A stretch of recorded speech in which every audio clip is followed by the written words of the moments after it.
What is good, guys? It's your boy, this dude, and today we're gonna have a little learning session. I oftentimes find myself doing research about animals all the time. I wanted to kind of put it into video form. You know, this the motto of the channel. If you go look at the description of the channel, this is a safe place to learn, develop, and discuss all things living. So we're gonna have a little learning session today, and today's awesome, amazing animal, the jumping spider.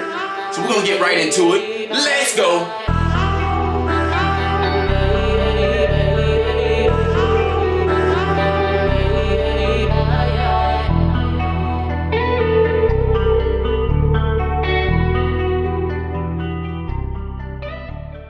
Alright, so what is a jumping spider? Pretty much a spider that does just that, right?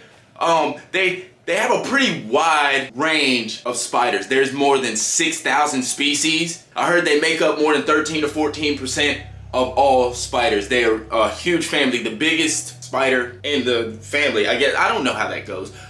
Once again, we're doing the research right now. You're learning with me. And they said these animals have some of the best vision as far as spiders go. They use it for many different things, navigation, just checking out their surroundings, things like that. Finding mates, we already know how that goes. And hunting. When it comes to hunting, these animals are really, really smart. I'm gonna get into that in a little bit. Now they say these animals move relatively slowly, but almost all of them are capable of really far jumps. And they usually do this when hunting. And this is something that I've observed. I'm not very versed with jumping spiders. I don't really know anything. I'm actually doing research on them right now. I've seen jumping spiders study their environment, the area they're in, actually take steps to getting towards their prey, like figuring out what they have to do to get to it. And it's really cool to see an insect go through steps and actually think. That's something I usually see with mammals or bigger reptiles. They go through steps and you watch them think things out. You can sit and watch a jumping spider actually think his play out before going through with it, and it's kind of cool. These animals are very smart, very smart. And they say these jumping spiders are usually known by their box head. They have that squared off head with all of their eyes sitting in one direction rather than falling back like a lot of other spiders rather. But they have that box head. A lot of the times their front legs are decorated for different reasons. And all jumping spiders have 4 pairs of eyes, with their middle pair being the biggest. Oh, and they have the decorated front legs. They use those for many different reasons. They say the front legs are a little bit bigger, a little bit stronger, usually because they jump into their prey and they have to grab it and hold on to it, so their front legs are a little bit stronger. Not like the crab spider though, just a little bit. You can see it when you look at them. You know exactly what I'm talking about. The front 4 legs are just, like I said, slightly bigger than the ones in the back. Now they say vision plays a huge role in these animals' day-to-day life. So that's why those eyes, the center eyes on their head, are so big. Also the boxed off head, it kind of keeps them so they're facing where they're going. When they're facing their prey, they're always facing where they're going. And their vision is just outstanding. They said these animals see in Ultra HD or something like that, which is crazy, which is insane, but they have better eyesight than we do as humans. And these are relatively small animals. These are small spiders. I think they said 24 millimeters at the biggest, something like that. They are very small spiders, not getting too big at all. And they said these animals don't commonly build webs. They use their silk as like a safety line. So they'll attach it to something to kind of just jump off. And like I said, use it as a safety line. Also, a lot of the times they'll weave these silk tents and kind of sleep inside of them, under leaves or tree bark, in many different places, but they don't really use their silk to hunt like a lot of other spiders do. Now, what kind of habitat can we find these guys in? I'm not sure. Let's figure it out right now. We got tropical forests, temperate forests, scrublands, marshlands, deserts, and everywhere in between. It seems that these animals will be found anywhere that doesn't get too cold. Anywhere that doesn't get too cold. So like I said, your jungles. Some of the jumping spiders actually take on camouflage methods, and if they live near a spider, if they live near a flower, they will be the same color as the flower and hang out there their entire lives. If they live near a particular plant, in some cases they will mimic the color of that plant to better blend in to help them catch the flies and bees and things coming to take the pollen. It's actually kind of cool. I didn't know spiders could do that. And then they got these real pretty ones called peacock jumping spiders. Those are the ones that have the cool little decorated thorax area or whatever, and they use that for their mating displays. There are many different types of jumping spiders, and they can be found almost anywhere, like I said, that isn't too cold apparently. Now, what kind of overall behavior does this animal have? Now, from the outside looking in, I believe this is a very smart animal. It's not just sitting around waiting, or there are a lot of smart spiders, right, that use different methods of hunting. You got your trapdoor spider. That is one of the most terrifying things to me ever. You got your traditional ones that build webs. There's one a spider that builds like a web in its hands, and it just jumps down and grabs things, which is kind of like a jumping spider with a web. But these animals are absolutely amazing, super smart. Like I said, I've seen them plan out their steps of attack, go through the steps of attack successfully, and for me that's kind of it's wild, because I don't see that with spiders. They usually just respond to the signal. Something disturbed the web, they're there. But this animal, the jumping spider, finds its prey and finds the best way to take it out without it knowing. And these animals are very smart. They travel pretty slow. They'll jump usually to get out of the way or to get to their prey. Okay, and it turns out they have some type of internal hydraulic system built in their legs. I guess kind of like the fleas. You know how the flea just boom and takes off? Something kind of like that. That's what the jumping spider has going on in its legs. Obviously it has way more control. These things are precise. They're laser precise with their plan of attacks and where they're going, how they move. They don't make mistakes. These things are on point almost all the time, but that's why their back legs don't have to be as developed as the front legs, because they have that internal fluid system built in to help propel their body when they're ready to go. And their front legs are a little bit bigger for grabbing things and holding on to them, because they hunt prey 2 to 3 times their size. And they said normally, no matter what, before this animal jumps anywhere, it leaves a tether on the ground so it can be safe in its jump. I didn't know that. Obviously these animals they're super small. Jumping spiders are super small, so I wouldn't see that all the time.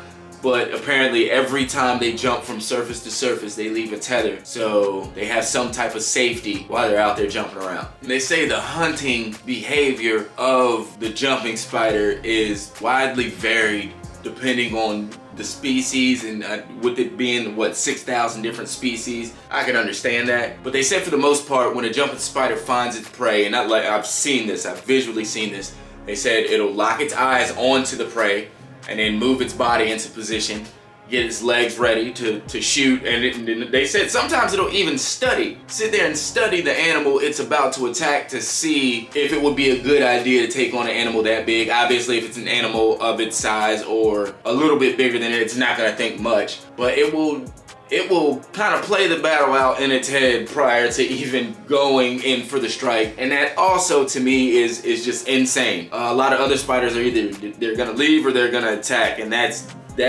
it. And this animal will sit there and think about it, and like I said, you can watch them do this.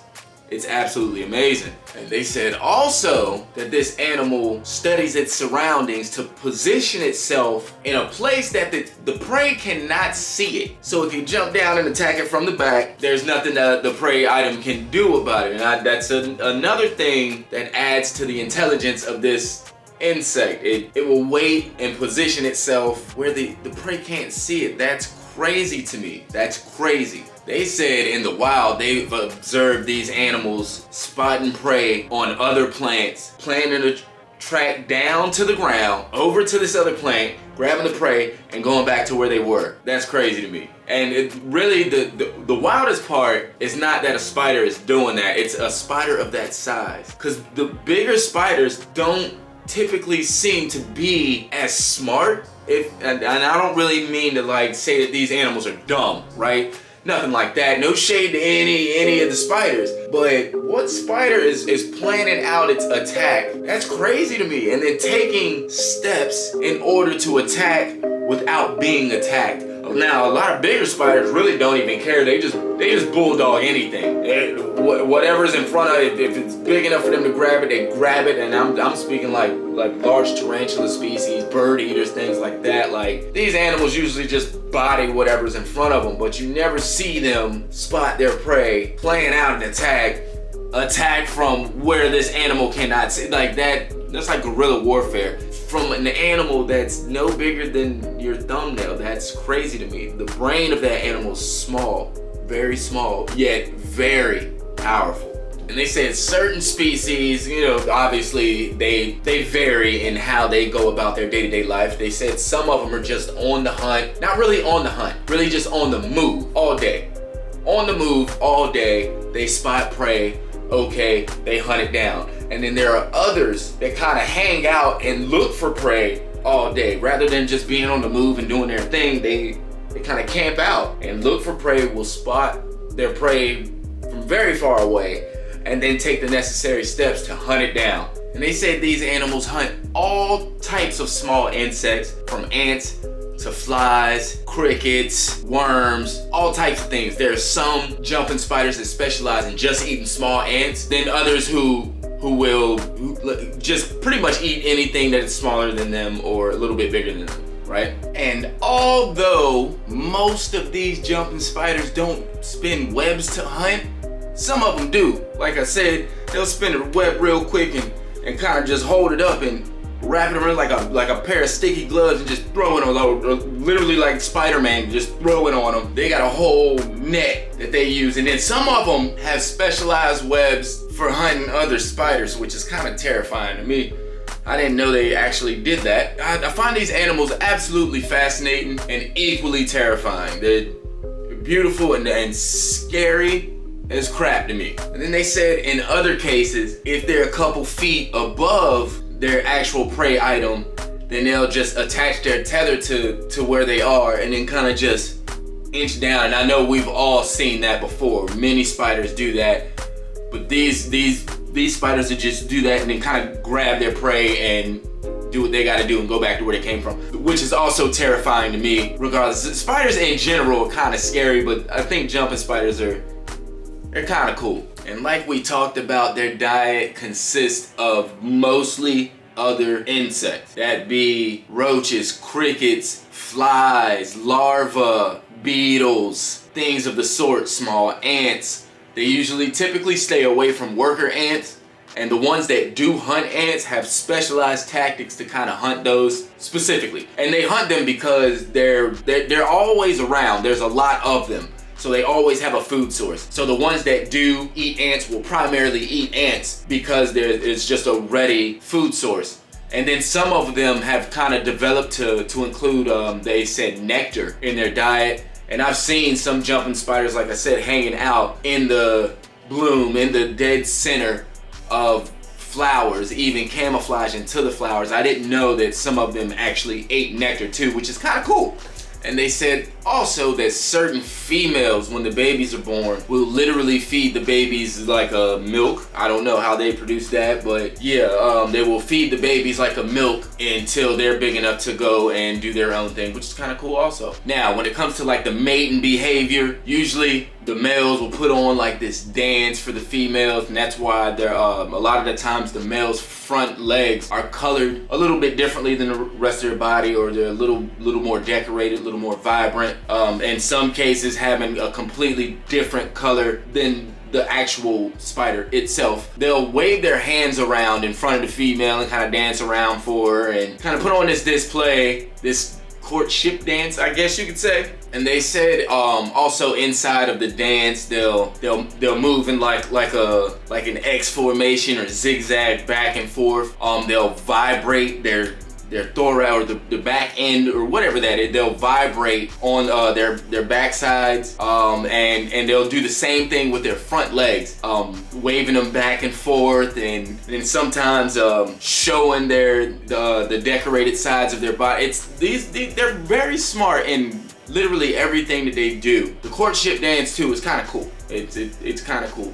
You've seen this with like birds and stuff like that.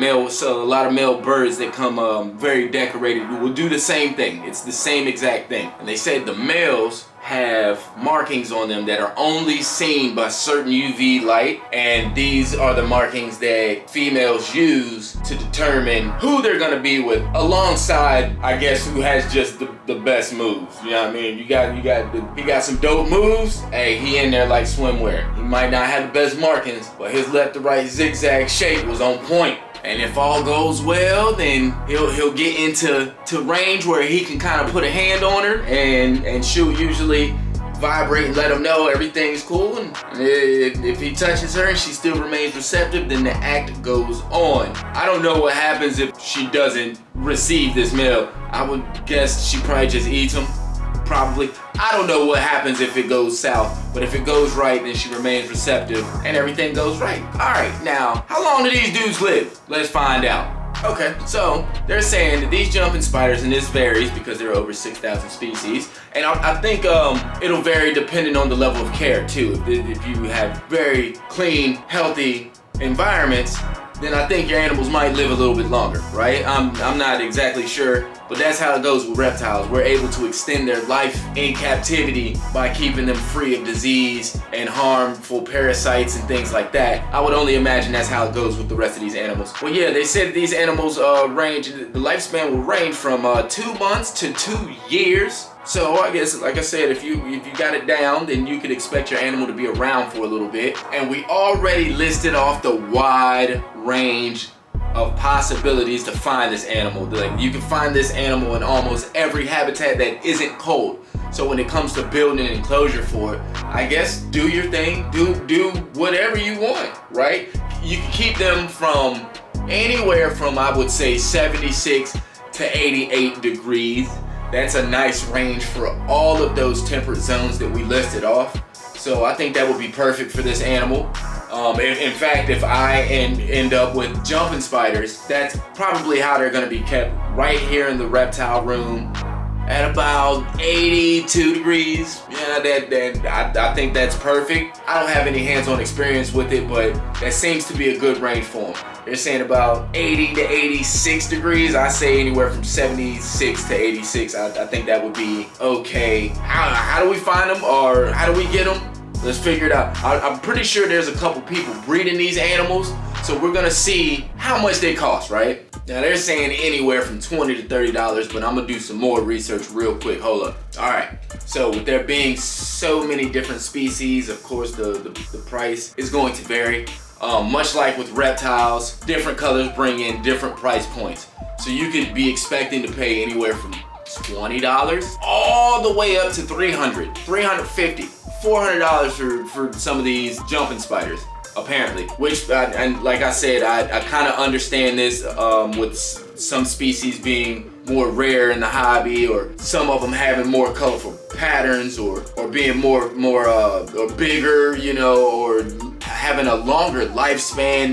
There would be many different reasons why the price point would be just adjusted. I could see the peacock jumping spiders, I could see those being a pretty penny. Those things are absolutely adorable. The most beautiful spider I've ever seen on this. That's the most beautiful spider I've ever seen on this planet, hands down.